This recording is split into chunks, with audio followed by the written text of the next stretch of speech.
దేవుని మాటలు మనం చూద్దాం. దేవుని వాక్యం నుంచి కొన్ని విషయాలు మనము ధ్యానం చేద్దాం.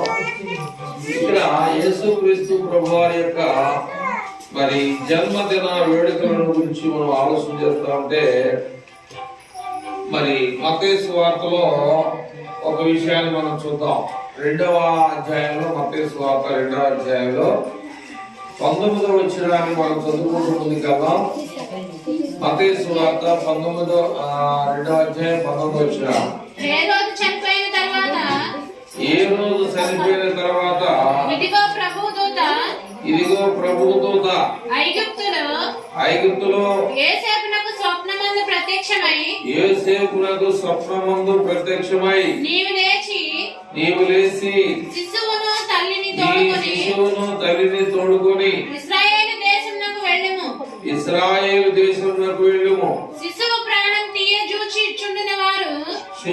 ప్రాణము తీయ జూచుచుండిన వారు చనిపోయారని చెప్పారు. అప్పుడు అతడు లేచి శిశువును తల్లిని తోడుకొని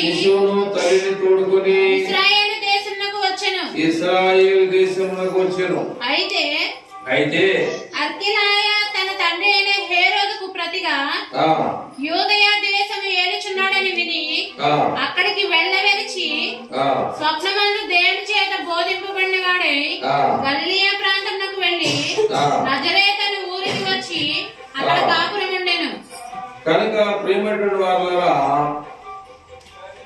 ఈ లోకంలో ఉన్నటువంటి ప్రజలకి, ఈ లోకంలో ఉన్నటువంటి ప్రజల యొక్క రక్షణ కొరకు యేసు ప్రభువారు బెత్లెహేము నుండి ఐగుప్తు, అంటే ఇందాక మన చదివిన లూకా సువార్త 2వ అధ్యాయంలో హేరోదు అనేటువంటి రాజు ఈ లోకానికి నేను తప్ప వేరే రాజు ఉండకూడదని చెప్పేసి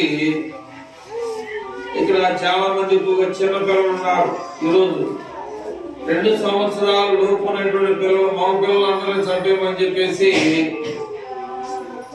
ఆనాడున్నటువంటి రాజ్య పరిపాలనలో వారు ఒక ప్రకటన చేశారు. దానికి మరి మరియమ్మ గారు, అలాగే యోసేపు, వీళ్ళు ఆ ప్రసవ దినాలు కనే టైం దగ్గర పడిన తర్వాత వారు బెత్లెహేము అక్కడ నుంచి ఐగుప్తు దేశంలోకి వెళ్ళి ఏం చేయాల్సి వచ్చిందంటే, ఏమంటారు, దొంగలు వస్తే, అదే రౌడీలు వస్తే మనం ఏం చేస్తాం, దాక్కుంటా ఉంటాం, పోలీసులు వచ్చిన దాక్కుంటా ఉంటాం. అలాగే ఈ లోకానికి రక్షకుడు అయ్యింది కూడా, ఈ లోకాన్ని పరిపాలించేవాడు అయ్యింది కూడా ఆయన మరి అనేకమైనటువంటి పుట్టుక చనిపోవడం కూడా ఆయన యొక్క కష్టాన్ని ఎంతమంది గమనిస్తున్నారో నాకు తెలియదు. పుట్టుక కష్టమే, చనిపోవడం కూడా కష్టమే. ఎంతమంది ఈ యొక్క దేవుని యొక్క ఆలోచనని, ఆయన పుట్టుకను ఎంతమంది మీరు మీ హృదయంలో ప్రభువుని సొంత రక్షకుడిగా అంగీకరిస్తున్నారో లేదో మరి మీరు ఆలోచన చేయాలి. కనుక ప్రియమైనటువంటి వారులారా, ఇక్కడ 10వ వచనం చూద్దామా. మత్తయి సువార్త 2వ అధ్యాయం 10వ వచనంలో వారు ఆ నక్షత్రము చూచి అత్యానంద భరితులై ఇంటిలోనికి వచ్చి తల్లి అయిన మరియను ఆ శిశువును చూచి సాగిలపడి ఆయనను పూజించి తమ పెట్టెలు విప్పి బంగారమును సామ్రాణిని బోళమును కానుకలుగా ఆయనకు సమర్పించారు. ఇక్కడ మనం చాలా జాగ్రత్తగా ఆలోచన చేసి తెలుసుకోవాల్సిన విషయాలు ఉన్నారు. వీళ్ళు జ్ఞానులంటే చెప్పాలి, జ్ఞానులంటే తెలివైన వాడు, లేదా ఆలోచన చేసి మాట్లాడేవారు. మరన్నమా ఏం మాట్లాడాలి, ఏం మాట్లాడకూడదు అనేటువంటి విషయాల్ని తెలుసుకొని ఇవ్వాల్సినటువంటి బంగారమును, సాంబ్రాణి, గోళమును వారు కానుకలుగా సమర్పించినట్టుగా మనం చూస్తాం. అయితే ఇంకా దేవుని ఎరగని వారు ఇంకా ఈ లోకంలో ఉన్నారు. దేవుణ్ణి తెలుసుకుని వారు ఇంకా ఈ లోకంలో ఉండి ఏమైపోతున్నారంటే చనిపోతా ఉన్నారు. కానీ అది సరైనటువంటి పద్ధతి కాదు. అంటే దేవుడు ఎందుకని పదే పదే మరి మీరు మార్పు చెందండి, మారు మనసు పొందండి, లేదా ప్రయాసపడి భారం మోసుకున్న వాళ్ళరా నా దగ్గరికి రండి అని ఎందుకు పదే పదే చెప్తున్నాడు అనేటువంటి విషయాన్ని మనం గమనించాలి. మనం గమనించినంత కాలము మనలో ఏముండదంటే మార్పు ఉండదు. మనలో ఆ దేవుని యొక్క వాక్యం అనేది ఆ వెలుగు అనేది మనలోకి రాదు. కనుక ప్రియమైనటువంటి వాళ్ళారా, దేవుని యొక్క వాక్యం వినేటువంటి మనందరం కూడా ఇక్కడ చాలా జాగ్రత్తగా నేర్చుకోవాల్సినటువంటి వారే ఉన్నామన్నమాట. 6వ వచనం 2వ అధ్యాయం 6వ వచనం, మత్తయి సువార్త 2వ అధ్యాయం 6వ వచనం నుంచి అని ప్రవక్త ద్వారా రాయబడి ఉన్నదనేది అంతటా హేరోదు ఆ జ్ఞానులను రహస్యంగా పిలిపించి ఆ నక్షత్రం కనబడిన కాలము వారి చేత పరిష్కారం తెలుసుకొని మీరు వెళ్ళి ఆ శిశువు విషయమై జాగ్రత్తగా అప్పటికి ఎవరు బ్రతిగా ఉన్నాడు, ఆ శిశువు ఎక్కడున్నాడో మాకు తెలియజేయమని చెప్పేసి ఆ జ్ఞానుడికి ఏ రోజు వారు తెలియజేసినట్టుగా మనకు తెలుసు. కానీ ఎన్నో సంవత్సరాలు మన జీవితాల్లో మన పండుగలు చేసుకుంటూ ఉన్నాం, పండుగ వాతావరణాన్ని చూస్తూ ఉన్నాం. కానీ వాక్యం కూడా మన జీవితంలోకి రావాలి. వాక్యం అనేటువంటి పండుగ కూడా మన జీవితంలో సంపాదించుకోవాలి.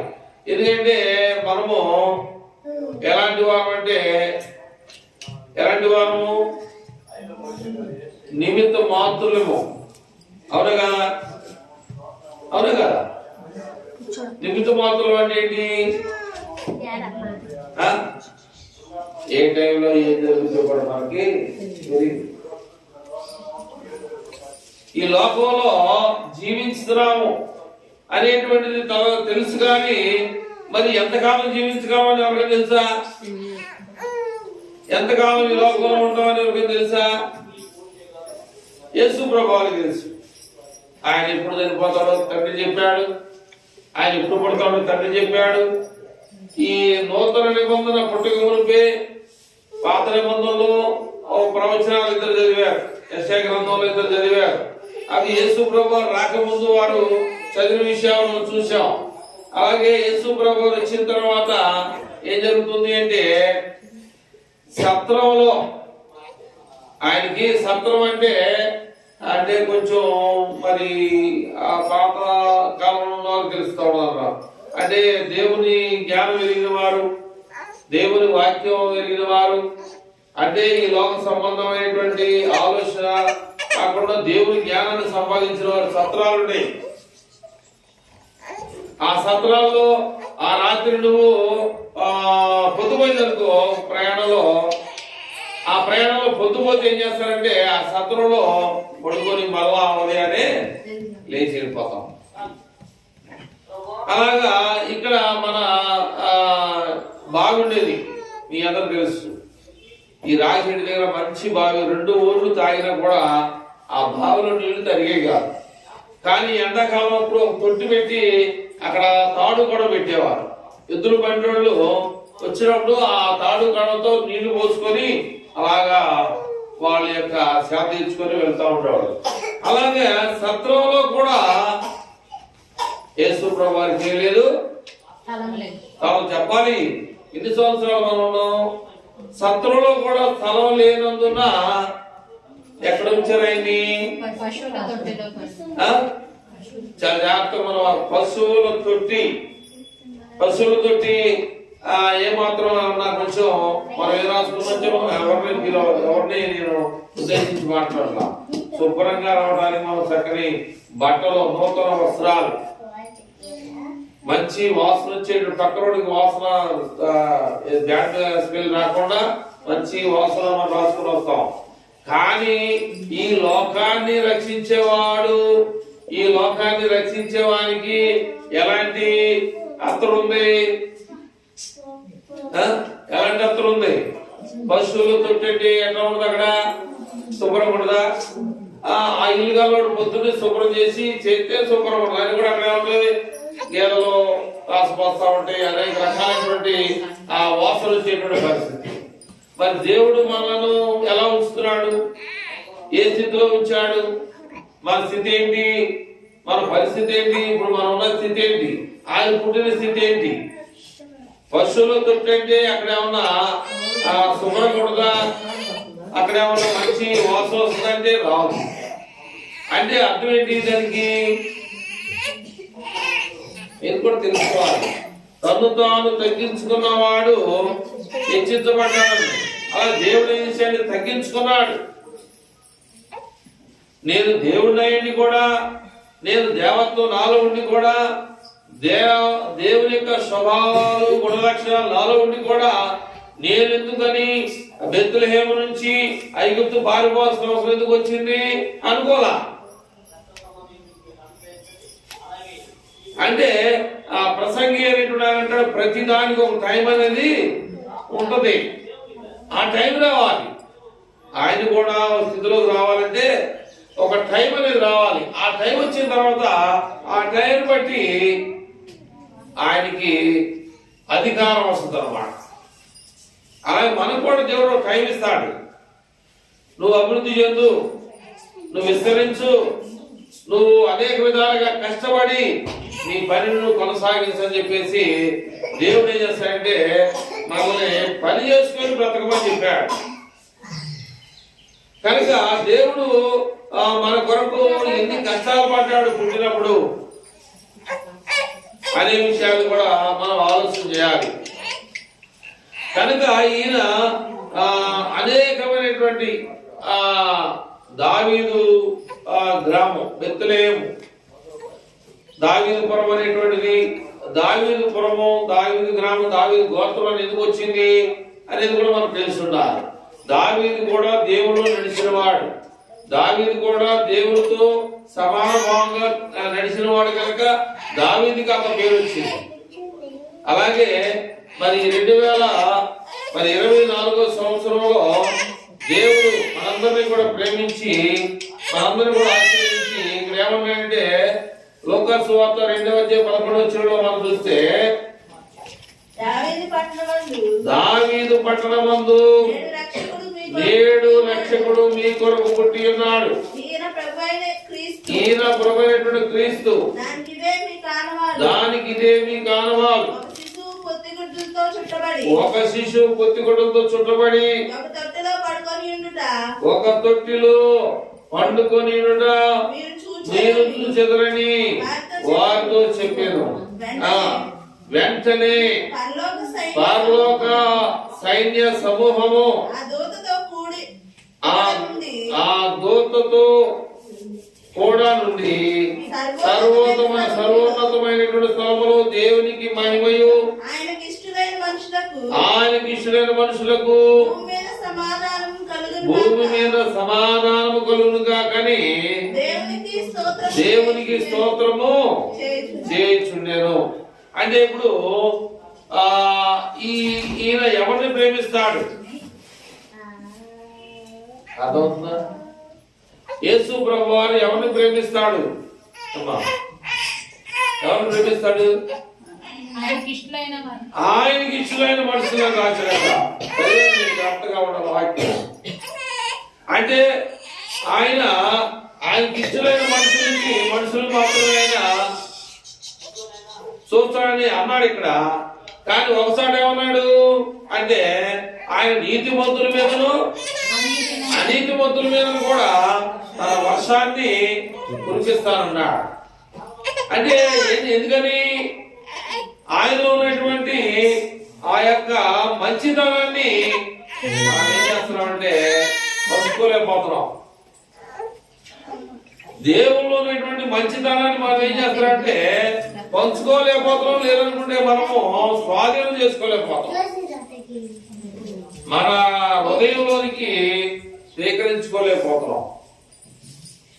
కనుక ఇక్కడ మరి దేవుని యొక్క వాక్యం చెప్పేటువంటి విధానాన్ని బట్టి మనం ఆలోచన చేస్తే ఆయన పశువుల తొట్టులో పరుండి ఉన్నాడనేటువంటి సంగతి తెలిసి వెంటనే పరలోక సైన్య సమూహము ఆ దూతతో కూడి ఉండి సర్వోన్నతమైన స్థలములో దేవునికి ఏం చేయాలంటే మహిమయు స్తోత్రము చెల్లించును కాక అని చెప్పి చెప్తా ఉన్నాడు. కాబట్టి ప్రియమైనటువంటి వాళ్ళారా, ఇక్కడ క్రీస్తు ప్రభువారి యొక్క జీవితాన్ని మనం ఆలోచన చేస్తామంటే మనం ఒకసారి చెప్పిన మాట ఒకసారి చూద్దాం. 2వ అధ్యాయంలో లూకా సువార్త 2వ అధ్యాయం చదువుతూ ఉంటే ఇక్కడ ఏమని రాశాడు? 2:1 ఆ జన్మలలో సర్వలోకమునకు ప్రజా సంఖ్య రాయవల్లని కైసరు ఐగుస్తు వలన ఆజ్ఞాయను ఇది కురేనియా సిరియా దేశంలో అధిపతి అయి ఉన్నప్పుడు జరిగిన మొదటి ప్రజా సంఖ్య. కాబట్టి ఇది జరిగినటువంటి మొదటి ఏంటది ప్రజా సంఖ్య. అంటే లోక సంబంధంగా మనం ఆలోచన చేస్తామంటే రేషన్ కార్డు తీసుకున్నారు. దేనికి రేషన్ కార్డు? దేనికి? 2వ అధ్యాయంలో లూకా సువార్తలో ఆ దినములో సర్వలోకమునకు ప్రజా సంఖ్య రాయవలని కైసరు ఐగుప్తు ఆజ్ఞాయను ఇది కురేనియా సిరియా దేశమునకు అధిపతి అయినటువంటి ఉన్నప్పుడు జరిగినటువంటి మొదటి ప్రజా సంఖ్య. చదువు. అందరిని ఆ సంఖ్యలో రాయబడుటకు కొందరు రాయకూడదా? అమ్మాయి మరి కొంతమంది రాయకూడదా? అందరూ అంటున్నాడు. దేవుడు చాలా గొప్పవాడు. అందరూ కూడా ప్రజా సంఖ్య అంటే అందరూ కూడా ఈ గ్రామంలో ఉన్నట్టుగా మనకు ఒక రేషన్ కార్డు కానీ ఆధార్ కార్డు కానీ ఓటు కార్డు కానీ ఇవన్నీ ఎందుకు అవసరం అంటే అవన్నీ మనకు కావాలి. అట్లాగా మరి దేవుని యొక్క వాక్యం పడి మన యేసు ప్రభువారి యొక్క పేరు అందులో రాయబడాలి. ఆయన ఐగుప్తు దేశం వెళ్ళిపోయాడు. నజరేతు నుండి అక్కడ నుంచి దూత చెప్తుంటే దూత ఇదో ఇక్కడ నీకు అతను ఏ రోజు అనేటువంటి ఆయన నిన్ను సంబోధనని చెప్పేసి దూత వెంటనే ఏమంటారంటే ఆ సమాచారాన్ని ఆ దూతలు అందిస్తా ఉన్నారు. ఆ దూతలని దేవునికి ఆ యేసుక్రీస్తు ప్రభువారి యొక్క తల్లి అయినటువంటి మరియకు పేరేంటి యోసేపుకి సమాచారాన్ని అందిస్తా ఉన్నారు. నువ్వు కట్టడానికి లేదు, నీకు ప్రమాదం జరిగే పరిస్థితి ఇక్కడ ఉంది, నువ్వు లేచి నీ శిశువును నువ్వు తీసుకొని వెళ్ళిపో. ఎలాంటి పరిస్థితి? ఓ పాట పాడతారా? చక్కని పాట. ఆయన ఎవరు పాడారో తెలియదు కానీ యేసు ప్రభువారి గురించి చక్కని పాట పాడాడు. తావు సుబ్రహ్మణ్యం పాడాడు. ఐందవులు ఆయన సత్రములో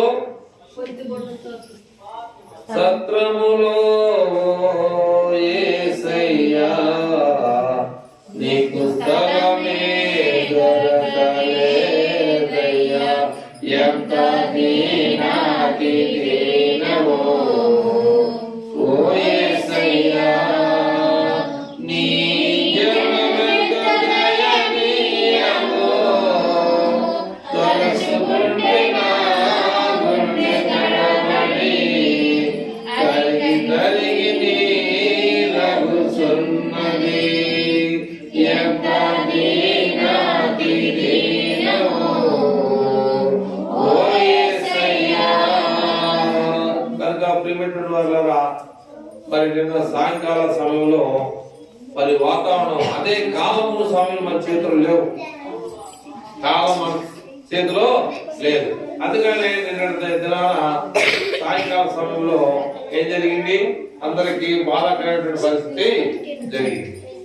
కొంతమందికి వర్షం కావాలనొచ్చు, కొంతమందికి పండుగ చేసుకునే టైంలో వర్షం ఏంటనుకోవచ్చు. అది దేవుని చిత్తం, మన చేతిలో ఏమీ లేదు. కనుక ప్రియమైన వాళ్ళారా, ఈ యొక్క సమయంలో దేవుడు 4-5 వచ్చిన కలిసి ఉండి చదువుతామా. యోసేపు దావీదు వంశంలోను గోత్రంలోను పుట్టినవాడు కనుక తనకు భార్యగా ప్రదానం చేయబడి గర్భవతి అయి ఉండిన మరియతో కూడా ఆ సంఖ్యలో రాయబడుటకు గలిలయలోని నజరేతు నుండి యోదయలోని బెత్లెహేము అనబడిన దావీదు ఊరికి వెళ్ళాను. వారు అక్కడ ఉన్నప్పుడు ఆమె ప్రసవ దినములు నిండెను గనుక తన తొలుచూలు కుమారుని కని పొత్తి గుడ్డలతో చుట్టి సత్రంలో వారికి స్థలం లేనందున సత్రములు వారికి స్థలము లేనందున ఆయనను పశువుల తొట్టులో పరుండబెట్టెను. ఎందుకు వచ్చినాం? ఆ దేశంలో కొందరు గొర్రెల కాపరులు పొలములో ఉండి రాత్రి వేళ తమ మందను కాచుకొని చుండగా ప్రభు దూత వారి యొద్దకు వచ్చి నిలిచాను. ప్రభు మహిమ వారి చుట్టూ ప్రకాశించినందున వారు మిక్కిలి భయపడ్డారు. అయితే ఆ దూత భయపడకుడి, ఇదిగో ప్రజలందరికీ కలుగు మహా సంతోషకరమైనటువంటి స్వర్తమానమును నేను మీకు తెలియజేస్తున్నటువంటి విషయాన్ని అక్కడ తెలియజేస్తున్నాడు. అనేకమైనటువంటి గొర్రెలు కాస్తున్నటువంటి గొర్రెల కాపర్లకు కూడా దేవుడు ఆ రీతిగా ఇక్కడ ఒక మాట మనం చూద్దాం. ఏమిటి ఆ మాట అంటే, ప్రభు దూత వారి ఎందుకు వచ్చి నిలిచెను, ప్రభు మహిమ వారి చుట్టూ ప్రకాశించినందున వారు మిక్కిలి భయపడ్డారు. అంటే దేవుడు అనే క్రీస్తు ప్రభు వారు ఏమైనాడు? ఆయన వెలుగై ఉన్నాడు, వెలిగించేవాడిగా ఉన్నాడు, ప్రజలను వెలిగించేవాడిగా ఉన్నాడు. ఆయన వెలుగై ఉన్నాడు కనుక మనం ఎక్కడ ఉండాలి? చీకటిలో ఉండకూడదు. ఆయన వెలుగై ఉన్నాడు కనుక మనం కూడా వెలుగు సంబంధులుగా ఉండాలి. ఇంకా మనకి 50 ఏళ్ళు దాటిపోతున్నా కూడా రక్షణ కొరకు మనం ఏం చేస్తున్నామంటే, ఏమన్నాడు దేవుడు? నిరీక్షణ లేని ఇతరుల వాళ్ళని మీరు దుఃఖపడద్దు. ఈ రోజు సంతోషకరమైనటువంటి వార్త, పండుగ దినాన్ని మనం ఏం చేయాలంటే నిరీక్షణ లేని వారిగా ఉండకూడదు. నిరీక్షణ అంటే ఏంటి? ఓర్పు కలిగి ఉండాలి. నిరీక్షణ అంటే ఏంటంటే ఎదురు చూసేవాడిగా ఉండాలి. నిరీక్షణ అంటే ఏంటంటే నేను అనుకున్నది దేవుడు నాకు ఎప్పుడు ఇస్తాడు అనే దానికోసం మనం ఏం చేయాలంటే నిరీక్షణ కలిగి ఉండాలి. అంటే నీ గురి ఆ పెట్టినగా ఉండాలి, అనేక చోట్ల పెట్టకూడదు. నీ గురి ఎందుకు వెళ్ళాలనుకున్నావా ఖచ్చితంగా దాని మీదే బేస్ అవ్వాలి. అటు ఇటు చూసేవరకు పడిపోతాం. యేసు ప్రభువుని ఒక ఆయన మాట అడిగాడు. ఎవరు అడిగాడు? నేను కూడా నీకులాగా నీళ్ళ మీద నడవాలని ఆశ ఉందన్నాడు, కానీ నీకు విశ్వాసం ఉంటే నడుచుకుంటూ రా అన్నాడు. కానీ విశ్వాసంతో ముందుగా ఏం చేశాడంటే నడిచాడు. నడిచిన తర్వాత అక్కడైనటువంటి ప్రజలందరూ దృష్టికి ఏమన్నా నన్నే పిలిచాడు, ఈ స్టేజ్ మీదకి నేను ఒక్కడే వెళ్ళాను పైకి అని చెప్పేసి ఎక్కడేమొచ్చింది? ఆటోమేటిక్ గా కొంచెం ఏమొచ్చింది? ఏమంటారు దాన్ని? ఏమంటారు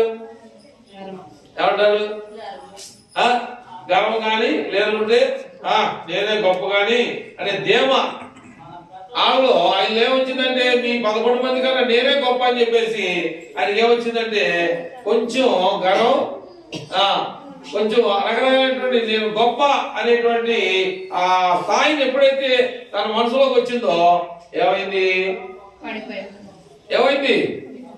నీళ్ళలో మునిగిపోతున్నాడు. అప్పుడే అసలు వచ్చింది, అప్పుడే మునిగిపోతున్నాడు. అప్పుడు ఏమన్నాడు? ఏసేను కాపాడలేదు, చచ్చిపోతాను అన్నాడు. నీళ్ళ మీద నడటువంటి మాటలుగా, నీటి మీద నడటువంటి సామాన్య విషయం కాదు. కనుక ప్రియమైనటువంటి వాళ్ళ అలాంటి అద్భుతాలు చేసినటువంటి ఆ దేవాది దేవుణ్ణి ఈరోజు నువ్వు ఏం చేయబోతున్నావు? 11 వచ్చినాన్ని మనం ఖచ్చితంగా గుర్తుపెట్టుకోవాలి. లోకాసు వార్త 2:11 దావీదు పట్టణమందు నేడంటే ఈ రోజే కాదు, నేడనగా క్రిస్మస్ రోజే కాదు, నేడనగా ఈరోజు, ఎప్పుడు నేనంటే ఈ రోజే. అంటే ఈ ఒక్కరోజే కాదు, మనం ఆయన్ని మనసులో పెట్టుకునేదా? నీ జీవితకాలం అంతా మనం బ్రతుకు దినాలన్నీ కూడా అదే అంటాడు దేవుడు. 108 అధ్యాయం చదువుతాం, ముందుకెళ్ళిపోతాం. 108 తెచ్చి చదివేసి నా భాగాన్ని కూడా ముగింపుకు వస్తా ఉన్నాను. 128 అధ్యాయము బైబిల్లో ఎవరు తీస్తే వారు చదివితే వారు దేవుడితో మాట్లాడినట్టు. నీకు అర్థం ఉండి నీకు లైట్ ఉండి నువ్వు చదవలేదంటే నువ్వు దేవుడితో మాట్లాడదలుచుకోవట్లా. వెంటనే ఎవరు తింటే వాళ్ళు చదవాలి. నువ్వు దేవుడితో మాట్లాడి చదవమా. యెహోవా యందు భయము భక్తి కలిగి ఆయన త్రోవలందు నడుచు వారందరూ ధన్యులు అనగా ధనవంతులు. ఆ నిత్యం కంటే నీకు ఒక 20,000 వస్తుంది అనుకో, 20,000 రూపాయలు చాలుతరా. ఇక్కడ ఏమన్నాయంటే యెహోవా యందు భయము భక్తి లేకపోతే ఆ 20,000 కూడా నీ దగ్గర ఉండవు. యెహోవా యందు భయము భక్తి కలిగి జీవించినట్లే నిశ్చయము కంటే ఖచ్చితంగా చదువు ఏమన్నది? నిశ్చయముగా నీవు నీ చేతులతో చేసిన కష్టార్జితాన్ని వృధా చేయవు. నీవు ధన్యుడవు, నీకు మేలు కలుగును. నీ లోగిట నీ భార్య ఫలించు ద్రాక్ష వలి వలె నుండును. నీ భోజనం వల్ల చుట్టూ నీ పిల్లలు ఒలీవల మొక్కల వలె ఉంటారు. దేవుని యందు భయము భక్తి కలిగిన వాడు. కాబట్టి ప్రేమటువంటి వల్ల నీ కష్టం నీ దగ్గర ఉండలేదంటే కారణం ఏంటంటే, ఎందుకని డబ్బులు ఉన్నాయా, డబ్బులు ఉన్నాయి అనేటువంటి విషయాలు మనం చూసుకోవాలి. కనుక దేవుని నమ్మిన వారు ఎప్పుడు కూడా ఆ కోడి పిల్లల్ని తన పిల్లల్ని గద్దలు లేక కాకులు తినడానికి ఏం చేస్తా ఉంటే తన రెక్కల చాటున రాసుకుంటా ఉంటాయి. అలాగే సేవ నుండి వాటికి ఎంత కడుపుందో వాటిని ఎండాకాలానికి ఆహారం రాసుకుంటా ఉంటాయి. ఇష్టం అది. ఈ బైబిల్ గురించి మనం నేర్చుకోవాలంటే నువ్వు ధనవంతుడు అవ్వాలి. ఇక్కడికి వచ్చావంటే దరిద్రుడు కాదు. నువ్వు ఇక్కడికి వచ్చావంటే ఏమయ్యాలి? ధనవంతుడు కావాలి. నువ్వు ధనవంతుడు కావాలంటే నువ్వు ఆ కోరిక పెట్టుకోకూడదు. ఆయన ఎత్తేందో లేకపోతే గురువు నీకుందా అంటే ఆ అయ్యగారు చెప్పాడు ఇక్కడికి వస్తే ధనవంతుడు అవుతున్నా అందుకోసం వస్తాను అనేది మాత్రం తప్పది. కానీ నీకు మాత్రం ఏముండాలి? దేవుని ఇష్టం. అది ఆయన ఇచ్చినా ఈ పైన నా జీవితాన్ని ఏ అతను దేవునికి సమర్పించేసుకుంటా. నేను ఆయన నాకు ఇవ్వని ఇవ్వకపోయిన నా జీవితాన్ని నేను దేవునికి సమర్పించుకుంటానని తీర్మానం చేసుకోవాలి. వేసుకోవాలి, తీర్మానం కలిగి ఉండాలి. అలా ఉన్నట్లయితే నువ్వు అప్పులు పాలవు. మనం ఇతరులకి మనం అప్పిస్తాం కానీ ఇతరుల దగ్గర అప్పు తీసుకున్న వారిగా మనం. కానీ డబ్బు చాలా విలువైంది. డబ్బు లేనివాడు ఇల్లు లేనివాడు. అందుకనే మరి దేవుని వాక్యంలో కూడా ఆయన పేరేంటి? జక్కయ్యని చాలా మంది కూడా ఏమనంటే సొంతపు గుత్తదారుడు, డబ్బులు సంపాదించుకునేవాడు, ఎవడికి పెట్టేవాడు కాదు. అనేక రకరకాలైనటువంటి మనుషులు అంటూ ఉంటారు. కానీ నీ డబ్బును నువ్వు బాగా సంపాదించుకోవాలి. నీ డబ్బు నువ్వు నీ పిల్లల కోసం నువ్వు జాగ్రత్తగా నువ్వు కాసుకోవాలి. నీ బిడ్డలు ఎంత ఇద్దరుతారని చెప్పేసి యోబు అనేటువంటి ఆయన అరుణోదయం బైబిల్లో ఉన్నమాట. అరుణోదయం అంటే ఎంత టైమో నాకు తెలియదు. అరుణోదయం ఉదయకాల సమయంలోనే తన బిడ్డలో పాపం చేసి ఈ లోక సంబంధమైనటువంటి శాపంలో పాపంలో పడిపోకుండా ఉండాలని ఆయన చేసే అరుణోదయాన్ని లేచి ఒకసారి బైబిల్ చదువు ఏబు గ్రంథం 1వ అధ్యాయం.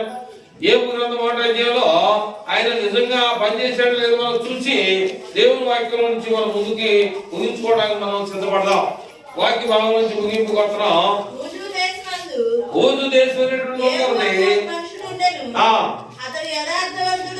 అతడంట యథార్థవంతుడును న్యాయవంతుడై దేవుని యందు భయము భక్తి కలిగి చెడుతనాన్ని విసర్జించాడు. అతనికి 7 కుమారులను ముగ్గురు కుమార్తెలు కలిగి ఉన్నారు. ఆయనకి 7,000 గొర్రెలు, 3,000 ఒంటెలు, 500 ఎడ్లను, 500 ఆడగాడిదలను కలిగి బహుమంది పనివారు అతనికి ఆస్తిగా ఉండేది. తూర్పు దిక్కు జనులందరిలో అతడు గొప్పవాడుగా ఉండేను. కాబట్టి అతను గొప్పవాడిగా ఉండబట్టడం లేదని మనం తెలుసుకోవాలి. ఎందుకని ఉన్నాడంటే అతను యథార్థవంతుడు, రెండోది న్యాయవంతుడు, ఏ పాపం లేని వాడిగా ఉన్నాడు. చదువు ముందుకెళ్దాం. అతని కుమారులందరూ వంతుల చొప్పున అనుదినము ఒకరికొకరు తమ తమ ఇళ్లలో ఇల్లు చేయనై కూడినప్పుడు తమ ముగ్గురు అక్కా చెల్లెళ్ళను తమతో కలిసి అన్నపానములు పుచ్చుకొనవలెనని వారిని పిలిచి వచ్చిరి. వారి వారి విందు దినం పూర్తి కాక యోబు తన కుమారులు పాపం చేసి తమ హృదయంలో దేవుని దూషించరేమో అని వారిని పిలువనప్పించి వారిని పవిత్రపరిచి అరుణోదయం లేచి నేను చెప్పింది కరెక్టేనా? అరుణోదయం లేచి వారిలో ఒక్కొక్క నిమిత్తము వారికి అందరు కలిపి ఒకే బలి అర్పించాలా, అందరు కలిపి ఒకే పశువులు గాని ఏదైనా గాని జంతువుని అర్పించాలా. ఒక్కొక్క నిమిత్తమై దహన బలి అర్పించి వచ్చాడు. ఎందుకని? ఆ కుటుంబం పాపంలో పడిపోకూడదని, ఆ కుటుంబం శాపంలో పడకూడదని, ఆ కుటుంబం అనేది లోక సంబంధమైనటువంటి ఆ విధానంలో పడుకొని ఉండాలని చెప్పేసి వారి బిడ్డల కోసం తండ్రి ఏ రీతిగా ఉన్నాడో మనందరికీ ఇక్కడ వాక్యం తెలియజేస్తా ఉంది. కానీ ఆయన పెద్ద శోధనలో పడ్డాడు. అంత ఆస్తిపరుడైనప్పటికీ కూడా పెద్ద శోధనలో పడితే భార్య దూషించింది, పిల్లలు కూడా విడిచిపెట్టి వెళ్ళిపోయారు. కానీ ఆయన నమ్మినటువంటి దేవుని మాత్రం ఆయన విడిచిపెట్టలేదు. ఏదైతే సాతాను ఆయన్ని ఒళ్ళంతా కూడా ఏం చేసింది, చెదల్లాగా చెదలు పడితే ఒక పెద్ద కర్రను కూడా తినేస్తాయి. చిన్న చిన్న పురుగు ఒక మంచి గట్టైనటువంటి కర్రను కూడా లోపం తింటుంది, పైన తింటారు. ఎంత తెలివిగా తెలిసారా, ఎంత తెలివిగా తెలిసారా? అది ఏం చేస్తుందంటే లోపల తినేస్తా ఉండదు. మరి తినేసి మనం ఏంటంటే గట్టిగా అని చెప్పేసి దేని దానికి పాప దేని మారితే ఆ దానిలో ఉన్నటువంటి ఆ సత్తా అక్కడ కనపడిపోతా ఉన్నాం. ఇది మనం పురుగు కన్నా లావైన వాళ్ళని, పురుగు కన్నా తెలివైన వాళ్ళని, పురుగు కన్నా బలమైన వారిని. కానీ వాడు చేసే పని మనం చెప్తామంటే చేయలేము. కనపడకోకుండా చెదలు చేస్తున్నాం. కర్రని కనపడకుండా పురుగు ఆ కర్రని గట్టి కర్రను కూడా తినేస్తాం అన్నమాట. కనుక ప్రియమైనవారా, మరి ప్రతిది భూమి మీద దేవుడు సృష్టించినటువంటి ప్రతిదీ కూడా అది మనిషికి అవసరమైన దేవుడు పుట్టించాడు. ఒక చెట్టే గాని జంతువే గాని దేన్నైనా సరే ప్రతిదీ కూడా దేవుడు మనకి ఇచ్చాడు. కానీ మనము వాటిని స్వాధీనపరుచుకోవాలని దేవుడు చెప్పాడు. కనుక ప్రియమైనవారా, ఈ యొక్క 2023 సంవత్సరంలో మరి క్రిస్మస్ పర్వదినాన్ని మనం అందరం ఉన్నాం. ఈ 2024 సంవత్సరం మరొక సంవత్సరాన్ని దేవుడు మనకి ఇచ్చాడు. అలాగా ఇంకా మళ్ళీ ఇదే రోజుకి మనం ఈ సంవత్సరాన్ని విడిచిపెట్టబోతున్నాం. ఈ సంవత్సరాన్ని 2024 సంవత్సరాన్ని విడిచిపెట్టబోతున్నాం. 2024 సంవత్సరాన్ని విడిచిపెట్టడం కాకుండా ఇంకా అనేక సంవత్సరాలు దేవుడు మనకు అనుగ్రహించాలని మనం ఏం చేయాలి? దేవునితో సహవాసం చేయాలి, దేవునితో సంబంధం కలిగి ఉండాలి. దేవుని యొక్క సహవాసాన్ని మనం ఏం చేయాలంటే పెంచుకోవాలి. కొంతమంది ఏం చెప్తారంటే మనుషులతో సహవాసం పెంచుకోవడం మంచిది, కానీ తేడా ఉండకూడదు. ఎంతకాలం ఉన్నా కానీ ఆ సహవాసం విడిపోకూడదు. తేడా అనేది రాకూడదు. అందుకని దేవుని ప్రేమ అది మనలో నిత్యము కొనసాగాలనేది దేవుని యొక్క చిత్తమై ఉంది. కనుక ప్రియమైనటువంటి వాళ్ళరా, మరి యేసు క్రీస్తు ప్రభువు సత్రంలో ఖాళీ లేదన్న వలన బెత్లెహేములో కూడా నిన్ను చంపుతారని చెప్పేసి బెత్లెహేం నుండి ఐగుప్తు పారిపోయాడు. ఐగుప్తులో నుంచి ఆ దూత చెప్పేంత వరకు కూడా మరలా ఇశ్రాయేల్ దేశానికి రావద్దని చెప్పేసి ఈ సమాచారాన్ని 2 సంవత్సరాలు వయసులో ఉన్న మగపిల్లలందరినీ కూడా చంపేయమని చెప్పేసి ఈ లోక సంబంధమైనటువంటి హేరోదు రాజు ఆజ్ఞించాడు. చూడండి, మన కొరకు ఆయన ఎన్ని ప్రయాసాలు పడ్డాడు. ఇప్పుడు మనం ఇక్కడ కొంచెం స్థలం లేనందువల్ల కొంచెం ఇరుగ్గా కూర్చోవచ్చు. అంటే ఇప్పుడు కూర్చోవచ్చు, చలికాలం కనుక. ఎండాకాలం అయితే కూర్చోలేము. కనుక మరి యేసు ప్రభువు పుట్టినటువంటి దినాలు కూడా ఇదే దినాల్లో మరి ఎక్కడ పశువుల తొట్టి చలిగా ఉంటదా వేడిగా ఉంటదా అనేటువంటి విషయం మనందరూ తెలుసు. కనుక అలాంటి విషయాన్ని కూడా అందరూ కూడా గమనించి ఈ లోకంలో జీవించి ఉన్నంత కాలము మనం ఎవరి కోసం జీవించాలి? మొదటిగా దేవుని కోసం జీవించాలి. రెండవది ఎవరి కోసం జీవించాలి చెప్పాలి. మన బిడ్డలు ఉన్నత స్థానాన్ని కలిగి ఉండాలి. మూడవదిగా సంఘంలో సమాజంలో మంచి పేరు సంపాదించుకోవాలి. యోగులాగా నువ్వు ఎంత డబ్బు సంపాదించుకున్నా సరే, లోకం ఎంతమంది ఎన్ననుకున్నా సరే, నీ గురిని మాత్రం తప్పుకోకూడదు. ఈ లోకంలో డబ్బున్న వాడిని అనేక మంది అనేక రకాలుగా అంటూ ఉంటారు. కానీ మనం బెదరకూడదు, కదల్చబడినటువంటి ఒక మంచి నేల మీద పడినటువంటి పునాదిలాగా ఉండాలి. కొంతమంది ఏం చేస్తారంటే ఈ పూటకి వాడేసి చెప్తారు, వాడుకోవచ్చు, మీ ఇష్టం అది. కనుక తదుపరి యొక్క స్థితిని కూడా మనం సంపాదించుకోవాలి. చేపల్ని మనం చూసాం మనం, అలాగే చెదలను మనం చూసాం, పురుగులు మనం చూసాం. అవి ఎలాగా జీవిస్తున్నాయి అనేది కూడా మనం కూడా చూసుకోవాలనేది ఆలోచన చేసుకోవాలి. ఇంత జ్ఞానం ఇచ్చాడు దేవుడు మనకి, ఇంత ఆలోచన ఇచ్చాడు మనకు దేవుడు. ఇంత దేవుని యొక్క జ్ఞానాన్ని మనము సంపాదించుకొని ఆ విధానంలో మనం ముందుకు కానీ కొనసాగించకపోతే ఆ దేవుని యొక్క వాక్యం ద్వారా, ఆ దేవుడి ద్వారా మనం ఏం పొందలేము? ఆశీర్వాదాన్ని పొందలేము. ఆశీర్వాదం కావాలి అంటే దేవుని వాక్యము నీ హృదయంలో, నీవు నడిచేటప్పుడు, నువ్వు పడుకునేటప్పుడు, నీ కోసం, నీ బిడ్డల కోసం, నీ ఇరుగు పొరుగు వారి కోసం, సమాజంలో ఉన్న వారి కోసం, అందరి కోసం యేసు ప్రభు చెప్పింది అదే. ఆయన వచ్చినటువంటి కారణం ఏంటంటే నిన్ను వలే నీ పొరుగును కూడా ప్రేమించు. నీతో పాటు నీ పొరుగువాడు, నీకు విరోధి, నీకు పలకని వాడితో కూడా మరి పండుగ దినాల్లో మనం పలకరించుకుంటూ ఉంటాం. తర్వాత పెళ్లిళ్ళ సమయంలో పలకరించుకుంటూ ఉంటాం, శుభకార్యాల సమయంలో మనం పలకరించుకుంటూ ఉంటాం. కానీ లోకంలో మీకు చెప్పారు ఏమని? మనం అందరం కూడా ఎలాంటి వారివి? నిమిత్త మాత్రులు. అది మీకు తెలుసో లేదో నాకు తెలియదు. మనం అందరం కూడా మరలా వచ్చే సంవత్సరం ఎంతమంది ఉంటామో మనకు తెలియదు.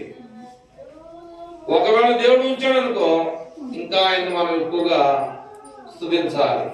ఒకవేళ దేవుడు మనల్ని ఆనందంగా మన బిడ్డలందరితో కలిసి ఉంచాడు అనుకో, ఇంకా ఆయనకి ఇంకెక్కువగా గొప్ప కార్యాలు చేయాలి. దేవుని విషయంలో మనం రాజీ పడకూడదు. దేవుడు మన పట్ల ఆయన గాని మన మీద చూపు లేకపోతే మనం జీవించలేము. ధనవంతుడు అదే అంటాడు. ధనం ఉందని చెప్పేసి ఆయన ఏమన్నాడు? నా ప్రాణమా తిను, తాగు, సుఖించు అన్నాడు. దేవుడు ఈ రాత్రి నీ ప్రాణాన్ని కోరితే ఇవన్నీ ఏమైపోతాయని చెప్పేసి అడిగాడు. అందుకనే ఈ లోకంలో మనకి ఏమి లేకపోయినా పర్వాలేదు.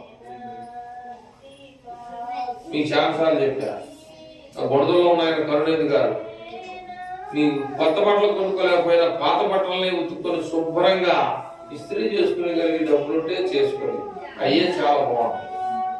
బట్టలు లేవని, జరుగుబాటు లేదని, పని లేదని, లేకపోతే నాకు ఎవరు కూడా పట్టించుకోవట్లేదని, సంఘంలో సమాజంలో చిరసూరు చూస్తున్నారని ఇవన్నీ కూడా అనుకోవద్దు. ఇవి ఆళ్ళనే మొదలు నువ్వు దేవుణ్ణి అడుగు. నిన్ను నన్ను పుట్టించినటువంటి దేవుడు ఉన్నాడు, ఆయన అడుగు. నీకు కావాల్సింది ఏదో, నీకు అవసరమైంది ఏదో ఆయన అడుగు, ఆయన నీకు ఖచ్చితంగా ఇస్తాడు. ఒకవేళ ఈట్లంటే అది నీ సొంత, నీ శరీర కోరిక, శరీరాశ, నేత్రాశ, జీవడము. అంటే ఇందాక చెప్పాం కదా, ఎవరు చెప్పాం? పేదలు నేల మీద నడుచుకుంటూ వెళ్ళాడు. కొద్ది దూరం వెళ్ళే వారికి ఆయనకి ఆ అహంభావం, అంటే నేను చూసావా నడిచాను, మీరు ఎందుకు పనికిరారా అని చెప్పేసి 11 మందిని ఆయన మనసులో అనుకున్నాడు. వెంటనే మునిగిపోతా ఉన్నాడు, నేలలో మునిగిపోతా ఉన్నాడు. దేవునికి రుణం బట్టి మరలా ఆయన లేదంటే చేపట్టుకుని పైకి లాగాడు. అట్లాగా ఈ లోకంలో మనకి ఎంత ఉంది లేదనేది మనం పక్కన పెట్టి దేవుడు మనలో ఉన్నాడా లేడా? చనిపోయిన వారిని బాగు చేసి లేపాడు, రోగము చేత పీడింపబడే వారిని బాగు చేశాడు, అనేకమైనటువంటి వారిని దేవుడు పిలిచి వారికి గొప్ప అయినటువంటి ఆశీర్వాదాలు ఇచ్చాడు. వాళ్ళకి ఇచ్చిన వాడు నాకు ఇవ్వడాన్ని నువ్వు అనుకోవాలి.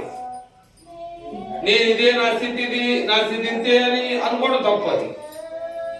నీ పనిని నువ్వు కొనసాగిస్తూ ప్రయాణాన్ని, ఏదైనా బండి వచ్చిద్దామో ఆగి ఎక్కేద్దాం చేతులు ఊపుకుంటా మనం ఉంటాం, అది తప్పు. నడువు, నీ దారి నడుస్తా పోతా ఉంటది, నడిచే వరకు కదిలిపోతా ఉంటది. అట్లాగా ఆ మనిషి కోసం నుంచున్న అరగంట సేపు దగ్గర చాలా పవన్ కళ్యాణ్ దాటి వెళ్ళిపోతాం. అట్లాగే మన ప్రయాణాన్ని దేవునితో మనం ముందుకి కొనసాగించాలనేది దేవుని యొక్క ఉద్దేశం. కనుక ప్రియమైనటువంటి వాళ్ళగా, మరి పండుగ అని చెప్పేసి అనుకునేటువంటిది సమయంలో దేవుడు పండుగని తీసుకుని రానే వచ్చేసాడు. ఇంకా కొంచెం పండుగను కూడా దేవుడు వల్ల వదిలిపెట్టి వెళ్ళిపోయేటువంటి పరిస్థితి కూడా ఆ సమయం కూడా అవసరం అవుతుంది. ఇక ప్రభు చిత్తం అయితే కొద్ది రోజులు పోతే మరొక నూతన సంవత్సరంలో మనం అందరమే కాకుండా ఇంకెక్కువ మందిగా మనం కూడుకొని దేవుడు ఆరోగ్యాన్ని, ఐశ్వర్యాన్ని, ఆస్తిని అందరినీ మనకిచ్చి వాళ్ళని కాపాడాలని మనం కోరుకుంటూ ఉండాలి. అంతే. మనకి ఒక ఆయన ఎక్కువగా ఉన్నాడు, అది డబ్బులు ఎక్కువ ఉండి నాకు ఇవ్వట్లేదు అనుకోవడం అనేది తప్పది. కనుక దేవుడు ఎవరికి ఏమి ఇయ్యాలో ఖచ్చితంగా ఆ మనిషిని బట్టి, హృదయాన్ని బట్టి, తలపుని బట్టి దేవుడే ఎవరికి కుమరించాలో ఖచ్చితంగా ఆయన తెలుసు. ఆ విషయాన్ని ప్రతి ఒక్కరూ కూడా మన హృదయంలో, మన ఆలోచనలో ఉంచుకొని ఆ ప్రకారంగా వాక్యానుసారంగా జీవించాలని, ఇలాంటి గొప్పైనటువంటి పండుగ దినాల్ని, సంవత్సరాల్ని దేవుడు మనకి ఇవ్వాలని చెప్పేసి ప్రభు పేరిట మిమ్మల్ని కోరుకుంటూ దేవుని యొక్క మాటలని నేను ముగిస్తా ఉన్నాను. మరి మనం పాట పాడుకుంటూ ముందుకు వెళ్దామండి. ఒక పాట పాడదామా? ఏం పాట పాడదాం?